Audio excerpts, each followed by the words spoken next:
Halo, selamat siang semuanya teman-teman.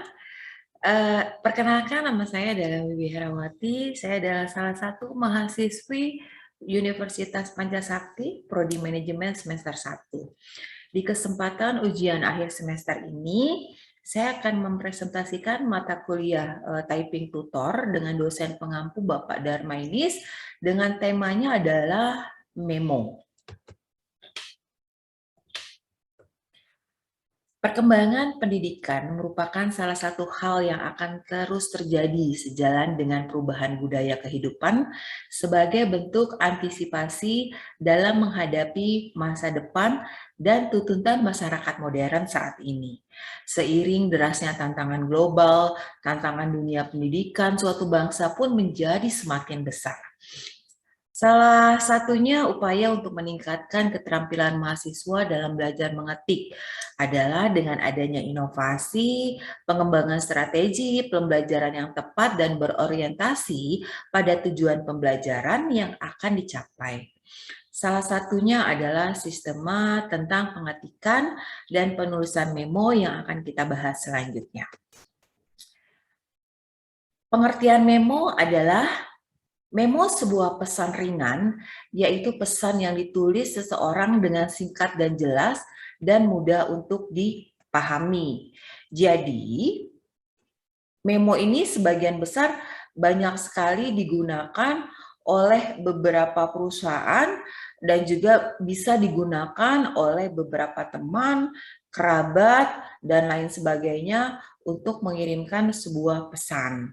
Jadi kurang lebihnya memang mempunyai tujuan tertentu kepada penerima tanpa adanya basa-basi, dan penulisan memo biasanya tidak lebih dari 10 baris. Dan penulisannya bisa diketik ataupun dengan tulisan tangan.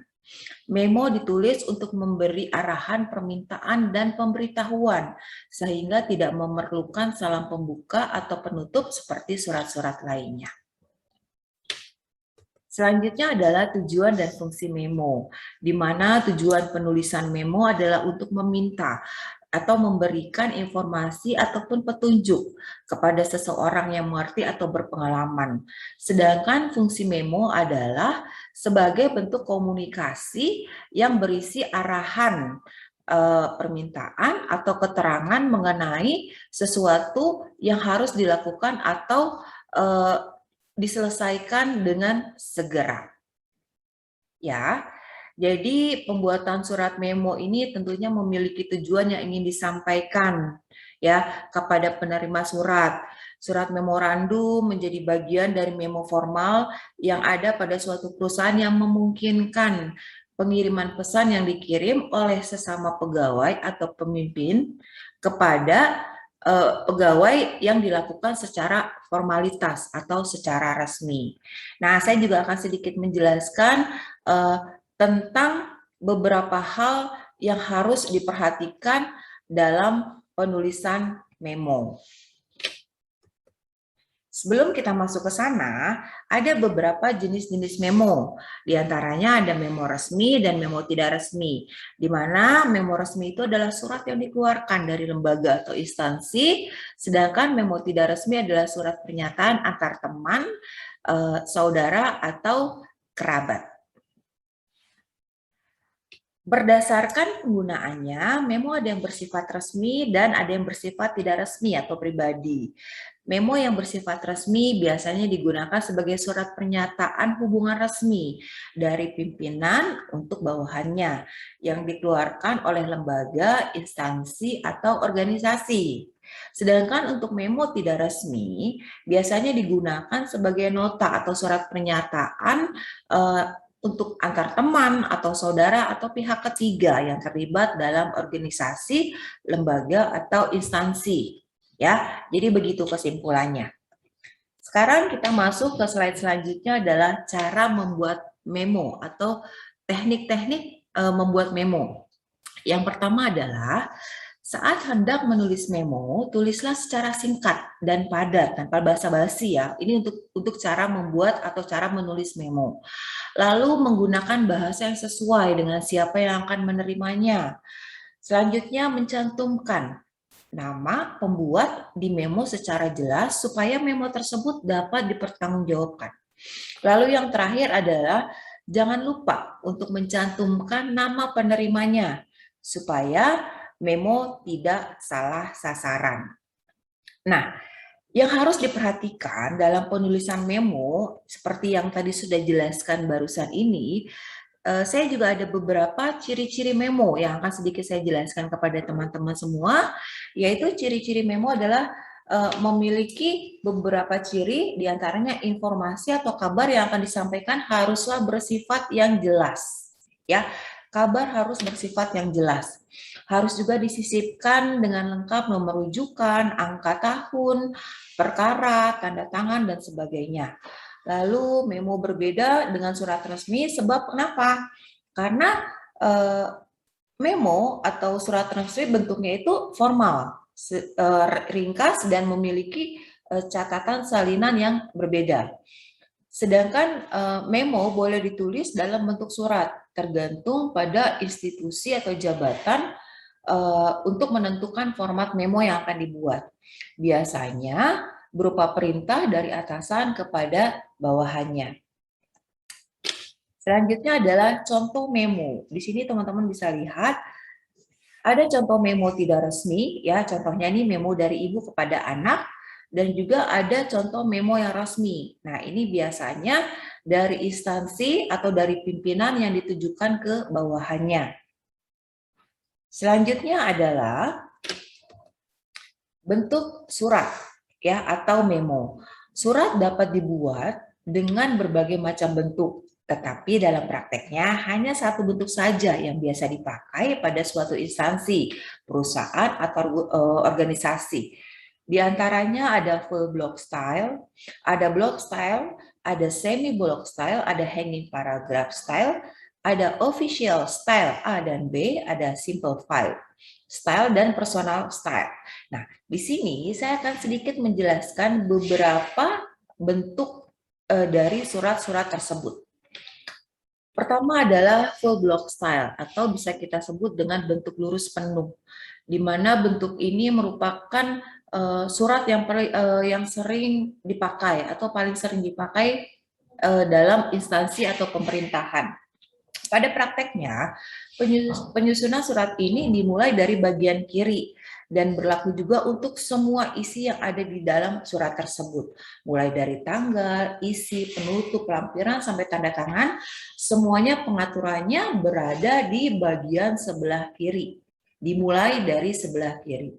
Sedangkan untuk surat block style atau bentuk lurus penuh, bentuk ini hampir sama dengan full block style, hanya bedanya untuk bagian posisi tanggal, salam penutup, dan letak tanda tangan itu berada di posisi sebelah kanan. Sedangkan untuk semi block style atau bentuk setengah lurus, bentuk surat ini sangat persis dengan bentuk surat seperti block style.